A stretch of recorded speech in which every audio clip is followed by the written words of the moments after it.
Hi friends, ఇప్పుడు మనం carrot fry చేసుకుందాం రండి.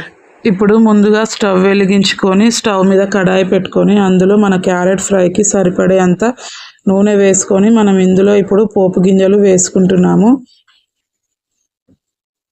ఇలా పోపు గింజలు వేసుకున్న తర్వాత నేను ముందే కట్ చేసి పెట్టుకున్న ఉల్లిపాయలని ఇంకా పచ్చిమిరపకాయలను ఇందులో వేసుకుంటున్నాను. ఉల్లిపాయలను చిన్న చిన్నగా కట్ చేసుకోవాలి. ఇంకా పచ్చిమిర్చి కూడా మధ్యలో కట్ చేసి వాటిని చిన్న చిన్న ముక్కలుగా కట్ చేసుకోవాలి. క్యారెట్ ఫ్రైలోకి ఇలా చేసుకుంటేనే చాలా బాగుంటుందన్నమాట. అయితే నేను ఈ క్యారెట్ ఫ్రైలోకి ఓన్లీ పచ్చిమిర్చే వేస్తున్నాను అనమాట. ఎందుకంటే కారం వేస్తలేను, అందుకే పచ్చిమిర్చి కొన్ని ఎక్కువ వేసాను. ఇప్పుడు ఇందులో కరివేపాకు వేసుకున్నాను కదా, ఈ కరివేపాకు వేసుకున్న తర్వాత మనం నీట్గా కడిగి పెట్టుకున్న కొత్తిమీరని చిన్న చిన్న ముక్కలుగా కట్ చేసుకొని ఇప్పుడు మనం ఇందులో వేసేసుకోవాలి పోపులోకి.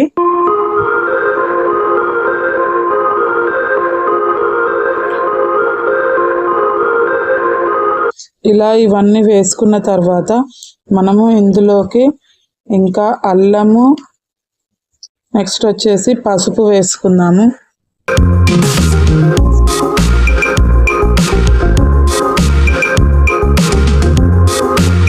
అల్లము ఇంకా పసుపు వేసుకున్న తర్వాత దీన్ని మంచిగా కలబెట్టుకోవాలన్నమాట.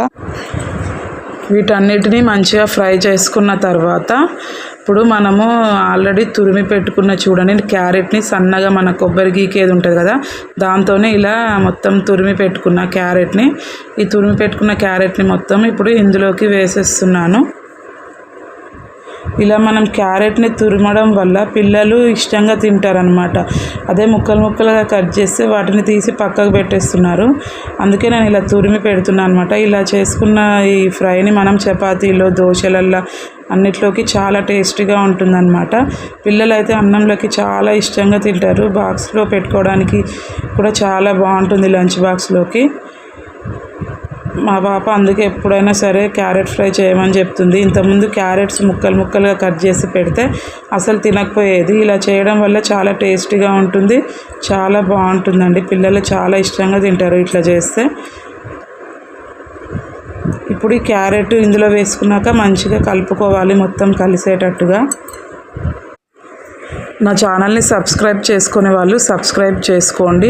పక్కనే ఉన్న బెల్ ఐకాన్ని క్లిక్ చేయండి. నేను ఏదైనా చేస్తే మీకు ఎమ్మటే నోటిఫికేషన్ వస్తుందన్నమాట. దాని ద్వారా వెంటనే చూసుకోవచ్చు అన్నమాట. ఓకేనా? ఒక లైక్ చేయండి మర్చిపోకండి. ఇలా కలుపుకున్న తర్వాత మనం ఇందులోకి సరిపడా ఉప్పును వేస్తున్నానండి. మనం ఇందులో కారం వేయట్లేనని చెప్పాను కదా, ఎందుకంటే పచ్చిమిర్చి వేసాము, అవి సరిపోతాయి. ఇందులో కారం అవసరం లేదు. ఇప్పుడు ఆ పచ్చిమిర్చి కారానికి సరిపడా ఉప్పుని వేస్తున్నాను. ఉప్పు వేసుకున్న తర్వాత మొత్తం క్యారెట్ ఈ మిశ్రమాన్ని మొత్తం మంచిగా కలుపుకోవాలి, అంతా కలిసిపోయేలాగా.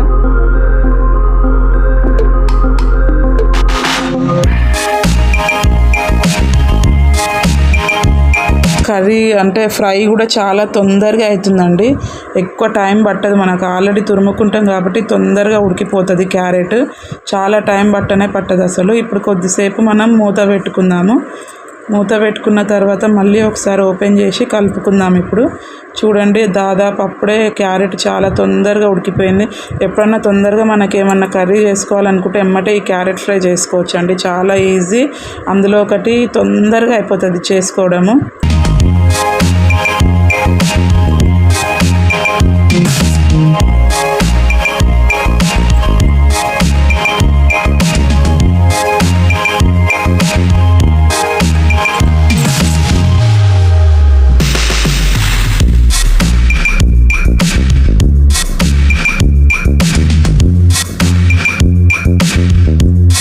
ఇప్పుడు మనం ఇందులోకి కొబ్బరి పొడిని వేస్తున్నాం చూడండి. క్యారెట్ ఫ్రైలో కొబ్బరి పొడి వేసుకుంటే చాలా టేస్టీగా ఉంటుందన్నమాట. ఇప్పుడు నేను ఇందులోకి కొబ్బరి పొడి వేస్తున్నాను. వేసి కలుపుతున్నాను చూడండి, మొత్తం కలిసేలాగా కలుపుకోవాలి.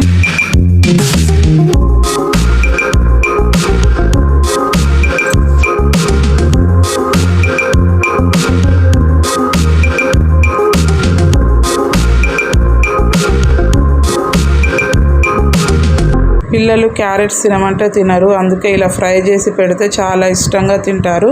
ఇప్పుడు మనం నెక్స్ట్ వచ్చేసి కొంచెం ధనియాల పొడి వేసుకుందామండి. ఎక్కువ వేయొద్దు, కొంచెం వేస్తే చాలు.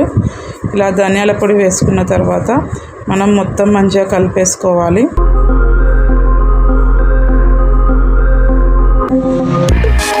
ఆల్మోస్ట్ ఫ్రై అయిపోయినట్టేనండి, చూస్తే తెలిసిపోతుంది కదా.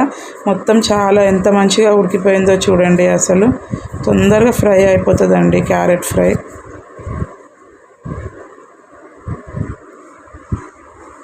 ఇప్పుడు మనం లాస్ట్లోకి కొత్తిమీర వేసేసుకోవాలండి.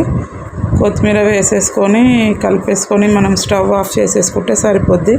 చాలా ఈజీ అండి. నా ఛానల్ని సబ్స్క్రైబ్ చేసుకునే వాళ్ళు సబ్స్క్రైబ్ చేసుకోండి, లైక్ కొట్టండి. మీరు కొట్టే లైక్ వల్ల వీడియో ఇంకొంచెం ముందుకు వెళ్తుంది, వేరే వాళ్ళకి షేర్ అవుతుంది అన్నమాట.